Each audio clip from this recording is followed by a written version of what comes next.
বন্ধুরা, আজকে আমার বাবা আমার ঘরে ঘুমোতে এসেছিলেন, কিন্তু তার উপস্থিতির কারণে আমি সেই সব কাজ করতে পারছিলাম না যা আমি সাধারণত রাতের অন্ধকারে করে থাকি। এসব কাজে আমি প্রচুর প্রশান্তি পাই, কিন্তু আমি কি জানতাম যে আজকে রাতে এমন কিছু ঘটবে যার কারণে আমি ঘামে ভিজে যাব। তিনি মাত্র 2টি আঙুল দিয়ে আমাকে পাগল করে দিয়েছিলেন, আর এখন আমি সেই সব কথা আপনাদের বলতে যাচ্ছি।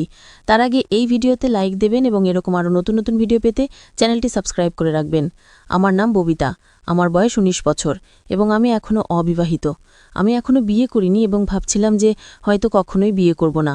একবার প্রেমে ধোঁকা খেয়েছিলাম, আর সেই দিনই আমি প্রেম করা ছেড়ে দিয়েছিলাম, কারণ আমি ঠিক করে নিয়েছিলাম যে আর কখনোই কোনো ছেলের ফাঁদে পড়ব না।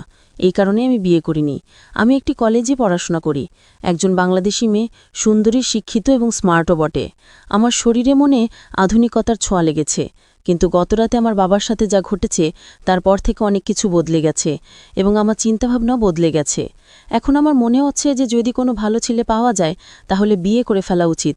গতকালকে রাতের কথা বলি। আমার বাবা, যার বয়স 41 বছর, তিনি সরকারি জব করেন, আর আমার মায়ের মৃত্যু হয়েছে সম্প্রতি একটি জাহাজ দুর্ঘটনায়। রাতের বেলা আমরা খাবার খেয়ে কিছুক্ষণ টিভি দেখছিলাম, তারপর আমি আর বাবা ছাদে হাঁটতে গেলাম। বাবা গ্রাউন্ড ফ্লোরে ঘুমান আর আমি 4th ফ্লোরে। আমার পাশের ঘরে আমার ছোট ভাই ঘুমায়। রাত প্রায় 12টার দিকে আমরা দুজন নিচে নেমে এলাম। তখন বাবা আমার ঘরে এসে বললেন, ববিতা, এখনো ঘুম আসছে না? চলো গল্প করি। আমরা দুজন বিছানায় শুয়ে গল্প করতে লাগলাম। মাঝে মাঝে বাবা তার মোবাইলে ভিডিও দেখছিলেন, আর আমি আমার মোবাইলে লোকেদের স্ট্যাটাস দেখছিলাম। এমন সময় জোরে বৃষ্টি শুরু হয়ে গেল, আর হালকা ঠান্ডা বাতাসও বইতে লাগল, যা আমরা দুজনেই খুব পছন্দ করি। বৃষ্টির বাতাসের হাওয়া তো এমনিতেই খুব ভালো। কিছুক্ষণ পর বাবা ঘুমোতে শুরু করলেন। আমি বললাম, বাবা, আপনি আপনার ঘরে যান, আপনার ঘুম পাচ্ছে। বাবা নাখোশ হয়ে বললেন, ববিতা, আমাকে বিরক্ত করো না প্লিজ। এ কথা বলে তিনি চোখ বন্ধ করে 2 মিনিটের মধ্যে গভীর ঘুমে চলে গেলেন। আমি উঠে বাথরুমে গিয়ে আমার জামাকাপড় বদলে নিলাম, কারণ আটো জামায় আমার ঘুম আসে না। তারপর আমি ফিরে এসে বিছানায় শুয়ে গল্প পড়তে লাগলাম। এই দিনগুলোতে আমি অনেক ভালো গল্প পড়তে পারছি। আমার বাবা ঘুমিয়ে পড়েছিলেন, আর আমি সেই সব কাজ করতে পারছিলাম না যা আমি সাধারণত রাতের অন্ধকারে একা ঘুমানোর সময় করে থাকি। কিন্তু আজ ভাইয়ের কারণে আমি বেশি কিছু করতে পারছিলাম না, তাই মোবাইল রেখে ঘুমানোর চেষ্টা করলাম। কিন্তু গল্পের চিন্তায় আমার মাথায় ঘুরপাক খাচ্ছিল, আর ঘুম আমার থেকে দূরে সরে যাচ্ছিল। রাত গভীর হতে লাগল, আর আমার মনে এক অদ্ভুত অস্থিরতা বাসা বাঁধতে লাগল।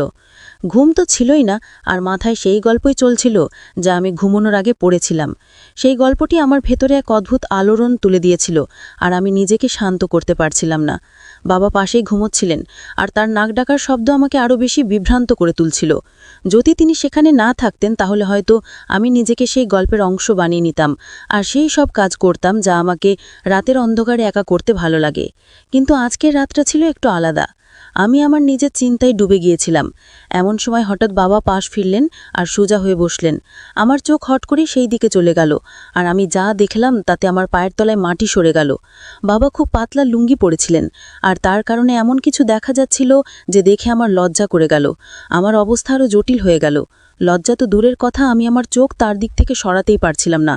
মনে এক অদ্ভুত অস্থিরতা চলছিল। একদিকে আমি নিজেকে নিয়ন্ত্রণে রাখার চেষ্টা করছিলাম, আর অন্যদিকে আমার ভেতরের অস্থিরতা বেড়েই চলছিল। সত্যি বলতে কি, এখন আমি সহ্য করতে পারছিলাম না।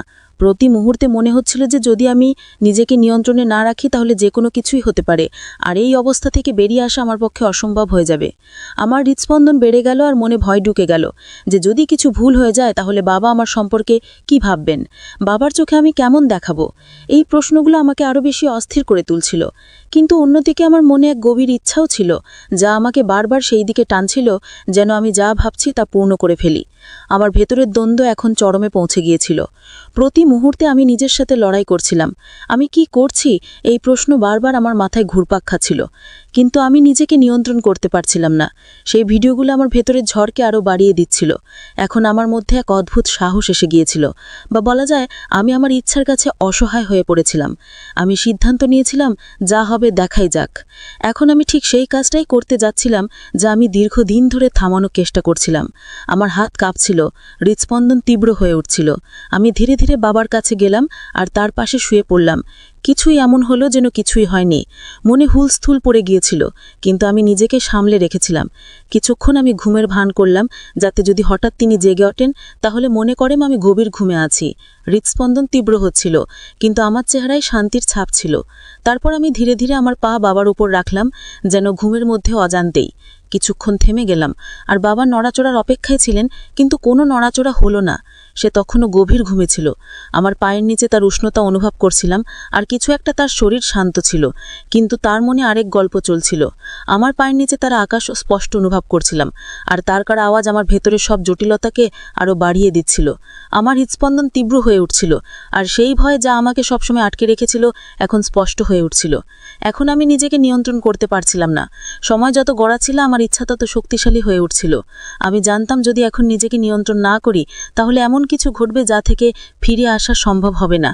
কিন্তু কিছুক্ষণের মধ্যেই আমার মন আর মন যেন যুদ্ধ করছিল, আর আমি ধীরে ধীরে আমার হৃদয়ের কাছে হেরে যাচ্ছিলাম। আমি আবার আমার পা হালকা করে সরিয়ে নিলাম, এটা বোঝার জন্য যে তার ঘুম কত গভীর, কিন্তু কোনো নড়াচড়া হলো না। এখন আমার মন ঠান্ডা হচ্ছিল, আর শুধু একটা কথাই মনে ঘুরছিল, রাত আর নিস্তব্ধতা আমার ভেতরে এক ঝড় তুলে দিয়েছে। প্রতি মুহূর্তে আমার সাহস বাড়ছিল। আমি যে পদক্ষেপ নিয়েছিলাম এখন তা থেকে পিছিয়ে আসা সম্ভব ছিল না।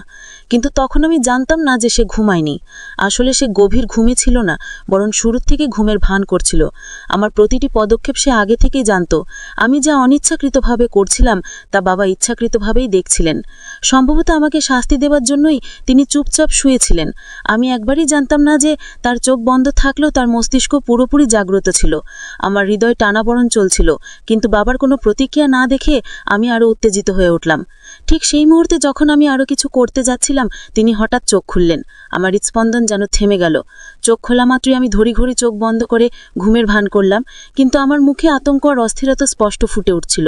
আমি বুঝতে পারছিলাম নিজেকে এক ভয়ঙ্কর ফাঁদে ফেলেছি, কিন্তু যা হতে যাচ্ছিল তার জন্য আমি মোটেও প্রস্তুত ছিলাম না। তখনই ভাই আমাকে এই অবস্থায় দেখে ফেললেন।